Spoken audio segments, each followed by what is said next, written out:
Hey everyone, thanks for jumping back into the cryptoverse. Today we're going to be talking about Ethereum. If you guys like this content, please subscribe to the channel and turn your notifications on. And check out the Telegram channel in the description below. So again, I'm still trying to get over this sickness that I have. Hopefully just a couple more days, but I'll try to get through another video here. So we're looking at Ethereum. And we have, here we just have the price on a logarithmic scale versus time. And one of the things, that we've talked about before with Bitcoin is that the idea of a primary logarithmic regression band that is only fit to non-bubble data. And I haven't really done one for Ethereum yet, but I thought, okay, well, what if we were to do one for Ethereum? So I try to just take the data points that I kind of consider not to really be part of a bubble. And those are the red data points that you can see highlighted on the graph. And then I fit a logarithmic regression line to this data, and similarly to how we did it with Bitcoin. Now the idea is when the price of Ethereum is around this line, then it's historically a good time to buy. Now that doesn't mean that, clearly it does not mean that it always has to be say the low, because you can see on this point over here we actually dropped below this band, but if we just give ourselves a little bit of a tolerance on times that we're buying Ethereum and times that we're potentially selling Ethereum, then it can help us with that macro level view. Now again, this analysis is not for day trading, it's more just for macro level moves. The people that work say 9 to 5 and check out cryptocurrency, they come home, they want to see what things are doing.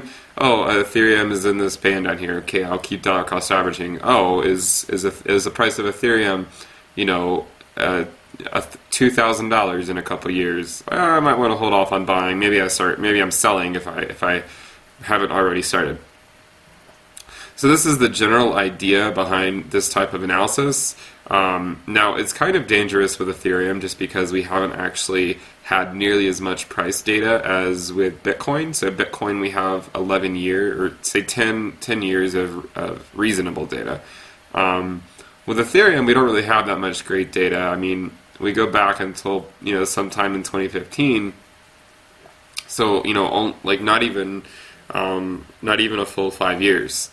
So, I would just consider that when you're trying to say place any type of accuracy on a fit like this. But I did get a lot of requests for it, so I just wanted to show it to you. Now we could clearly fall below this band if we were to just move sideways for the rest of the year, or maybe drop down a little.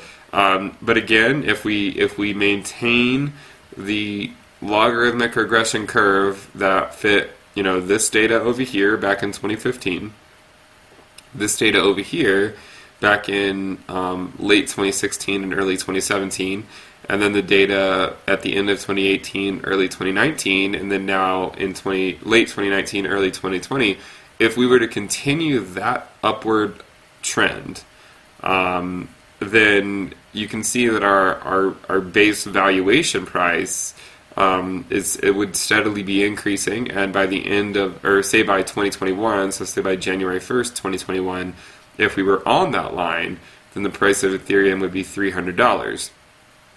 If we were at the top of our tolerance band, then maybe it would be, $450 or so. And again, I mean, this would input, if we were to follow this band and just stay in it, that it would take until, sometime in 2023, just to get to, say like $1,000 or so. Sorry, I'm trying to reduce this. It's not letting me. There we go. So you can see $1,000. It would take us, all the way until 2023. But that's assuming that we don't bubble. So you can see the first bubble was back in 2016, another bubble in 2017, off of this primary logarithmic regression band. So you can imagine that if we were to bubble again, then maybe we would do something like this. And this is prescribing. This is if you prescribe to the 4-year Bitcoin cycle, then you might expect us to, really start moving up sooner rather than later, but to maintain somewhat reasonable growth up until sometime in 2021, where we might shoot from, say, $1,000 or $1,400, the previous all-time high, up to maybe somewhere between $5,000 and $10,000. In a previous video, I showed maybe potentially even $9,000 before coming back down into this regression band. Now, if you don't prescribe to the 4-year cycle and you think maybe the cycles are lengthening, then maybe it would look something like this, where we continue to move up over a long period of time and then peak maybe in 2022, and then come back down.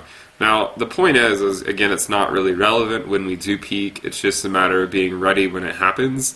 And I have been talking a lot about Bitcoin, getting above that 20-week moving average and waiting for altcoins to really start moving at that point. And, sure enough, Ethereum, which, I'm very bullish on, that's no secret, has really started making a move. And I think, as long as Bitcoin stays above the 20-week moving average, I think Ethereum is going to continue making a move. And it's still theoretically a good time to buy. Not if you're looking at a day-to-day time frame. That's more if you're day trading, which I'm not really talking about here. But if you're just looking at these longer term perspectives of, okay, I want to buy Ethereum and then I want to sell it in 2 or 3 years, then I still think we're in a region where where historically it would be a good time to buy. Now, again, this is not financial advice.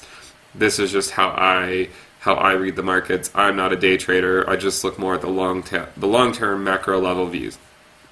So if you want, if you like this analysis and you want to see more of it, if you want to be able to download these PDFs of these charts, if you want to ask for updates at your desire and ask for, say, risk level updates and maybe logarithmic regression updates more frequently than I post them on YouTube, then again, you guys can check out my Patreon channel and just sign up for the $30 a month, and you will get all sorts of patron-only updates. There's a patron-only chat room, and you'll also get a subscription to Bitcoin Letters, which is a extensive report on Bitcoin. And if you also want a subscription to Ethereum Letters, which will come out in about, say, 7 to 10 days from now, where it's going to compile a ton of analysis and try to synthesize it for you, as well as a subscription to altcoin letters, which will come out in March, then that's $50 a month.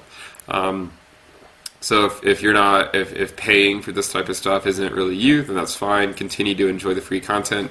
If you want to go a little bit above and beyond and support the channel and get access to a little bit more content, then I would really appreciate it. Anyone who has subscribe to that, and I do shout out to all my current patrons. I really appreciate everyone who is supporting me in this type of analysis.